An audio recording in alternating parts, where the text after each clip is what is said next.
My greetings and salutations to all. I wish everyone a happy International Yoga Day. Today we are starting with a new series on art of being happy, and today's lecture we dedicate to yoga. An ounce of practice is worth more than a ton of theory. With these words, I start with the new series on art of being happy dedicated to yoga. Yoga Chitta Vritta Nirodha. Yoga is the stopping, controlling of the fluctuations of mind. Chitta is mind, vrittis is fluctuations or modifications of the mind, and Nirodha is control. So yoga is an old authority and discipline of India. Yoga uses for exercise, breathing techniques and meditation. It increases both the spiritual and the physical movement. It helps you to boost your happiness and health.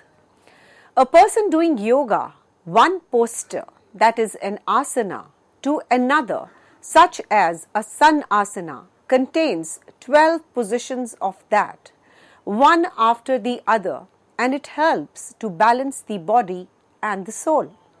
This process is popularly known as Surya Namaskar. Now let us move on to history of yoga. Yoga is known by Indian aesthetic. The aesthetic is a practicing from 900 to 500 BC in reference to Brahmanas. Yoga was developed as a way to attain the euphony between the heart and the soul on the path of godly understanding. Across the way, yoga was created for ending the disease such as diabetes, blood pressure, sugar, chronic pain or physical injury. But now, yoga is very popular outside India and especially in Italy. Yoga has very famous people. They love to do yoga. Some people of Italy came to India to do yoga, and especially they do Hatha yoga. Hatha yoga is the first yoga all over the world, and it was created by Lord Shiva.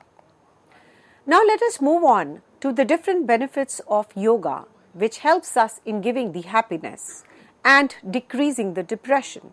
So first let us move on with the journey of decreasing the depression. Many studies have shown yoga to benefit those with depression. The students getting a lot of stress, then his mood converts to anger and fatigue. He does only 20 sessions of yoga, then he must be feeling stress-free and depression-free. Yoga helps to increase the brain-deprived neurotrophic factor, that is BDNF. The brain-derived neurotrophic factor is a type of making a problem that really needs your brain. It increases your thinking power for fast growth and also, most importantly, increase your learning speed and also the memory speed. So this protein found in the part of the brain that controls the eating, drinking and the body weight. This protein likes to grant to the management of these functions. A study found that if you practice yoga 12 minutes a day, then you would never feel the depression in your whole life. So it will also increase the level of brain-deprived neurotrophic factor, that is BDNF. Yoga gives us a brilliant role in elevating and slows down our mental chatter during the breath work. And through practicing yoga, we become more silent and more grounded. Now there is an interconnection between Upanishads, happiness and yoga. Let us explore this journey of interconnection. The Upanishads, the quintessence of the Vedas, offer us these new insights into the secret of happiness and bliss. Yoga is a science founded in Upanishads and the Vedas, consisting of various techniques to promote blissful living and helping us to accelerate our evolution towards the goal of the human life, eternal bliss, knowledge, freedom, and creativity. Hence, we call yoga a science of holistic living, featured by peace and poise, satisfaction, and skill and happiness, and also the harmony. Now, Upanishads, they are the foundation of yoga. Individual happiness, fulfillment, and eternal bliss, forming an ideal collective life or harmony, has been the goal set up by man from times immemorial. If science and technology have tried to work the materialistic way, the Upanishads worked the spiritual way. The former has provided a man comfort and affluence in the modern era also. The Upanishads offer the wisdom for a life of happiness and fulfillment with or without the maternal affluence and comfort. Yoga, having its roots in the Upanishads, provide a technique for the same. Now, what is happiness? What is misery? Happiness or misery is an experience within or is a state of mind. The Creator has so structured these sense organs that they are outgoing and they therefore keep going out. But once a while, a hero comes on the scene who turns the tool of investigation inside and discover himself. The Tapasa Brahma Vijayanasana Tapo Tretya. So the mind in its non-thinking phase, that is the ground state or the rest state, is the base of all creation. The non-thinking phase is a bliss itself and in our true nature. The wise men call that most exhalated state where the five sense organs alone with the mind have settled down in quietness. Whatever and whenever the intellect is not functioning is a state of bliss. Our faith is we are always thinking or examining or analyzing or choosing or planning. We are never at rest. So we are always contacting the world around us through our sense organs, our mind being closely involved all along. So to say we have a non-thinking phase is unreasonable, very much contrary to the experience and nearly preposterous. Well, set objects of enjoyment gives us the happiness. A compliment, a word of praise gives the joys. A great deed, an act of kindness gives the joys. We are all in these instances involving or participating. The first we will talk about the sleep, that is the nidra. What are we in that state? Absolutely free from thoughts. The thinker, the thought, the thinking process. This unit made up of all three components, that is Janat, Jana and Hiya, is the Triputi has thinned out into the undivided casual state. The absence of misery cannot be happiness. Our five special senses have much greater energy, draining capacities due to their subtle and that he gross the physical instruments of action. Now thus, the two streams of investigations of misery and happiness and the caused state of the universe, the manifest and unmanifest found in the Upanishads have led to the conclusions that the non-thinking phase, that is the ground or the rest state, is a bliss itself. So this non-thinking phase is the base of all creations, and this state is hence our casual state and the true nature. Now, does not the fish lured by the meat hung at the tip of the fisherman's hook get caught and die? Does not the male elephant lured by the female walk into the trap and suffer lifelong imprisonment and toil? Does not the deer lured by the music lose its life at the hand of the hunter? Now, does not the moth lured by the light of the lamp burn to death? Now, does not the bee attracted by the scent of the nectar in the lotus get trapped it when the flower closes its petal during the sunset? Yes, we are trying to find out the meaning of happiness and its very importance in the life. Happiness is a multifaceted and complex concept that has varied meanings for different people. It encompasses a condition of happiness, the contentment, and the life satisfaction. The pursuit of happiness is a fundamental human aspiration because it is the basis of a satisfying and a meaningful experience. Fundamentally, happiness is characterized by a positive emotions such as pleasure, love, gratitude, and the fulfillment, as well as the sense of purpose and overall the satisfaction. It is not solely dependent on external conditions, but is profoundly intertwined with an individual's internal state of being. Now, there is a person called Martin Seligman. He was a renowned psychologist.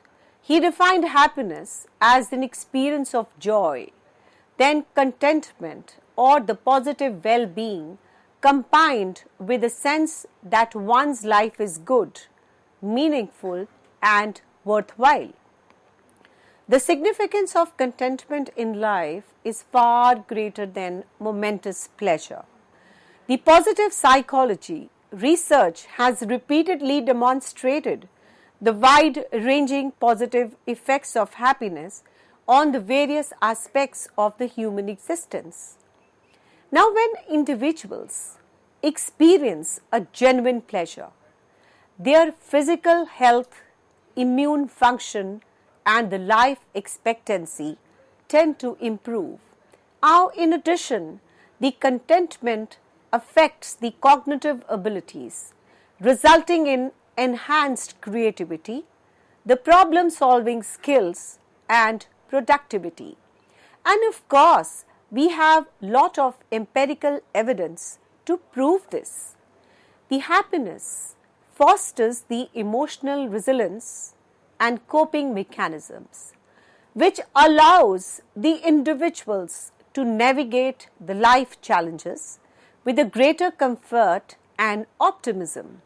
It also strengthens the social connections, empathy, and the overall pro-social behavior, nurturing a sense of belonging and community. Now, happiness is not merely a fleeting emotion, but rather a state of a substantial well-being and fulfillment. Its significance in life extends to the physical health, the mental and emotional health, the cognitive abilities, and the social relationships. The pursuit of happiness is beneficial because it contributes to an overall improvement in the life quality and promotes the flourishing of individuals and communities. Yes, we are talking about yoga today. Yoga as an essential tool for promoting happiness. Let us do the introduction part of it. The ancient Indian practice of yoga provides a holistic approach to cultivating and contentment and the well-being. The yoga incorporates a profound system that integrates the body, mind, and the spirit beyond its physical aspects. Yoga provides a comprehensive framework for promoting the contentment and enhancing the overall life satisfaction by combining the physical posture, that is asana, the breath control that is pranayama, the meditation and the ethical principles. Yoga is fundamentally much more than a form of an exercise. It is a practice that promotes the self-awareness, the mindfulness and introspection. By practicing yoga, individuals can cultivate a profound connection with their bodies, thoughts and emotions, resulting in a greater sense of self-acceptance, inner serenity and contentment.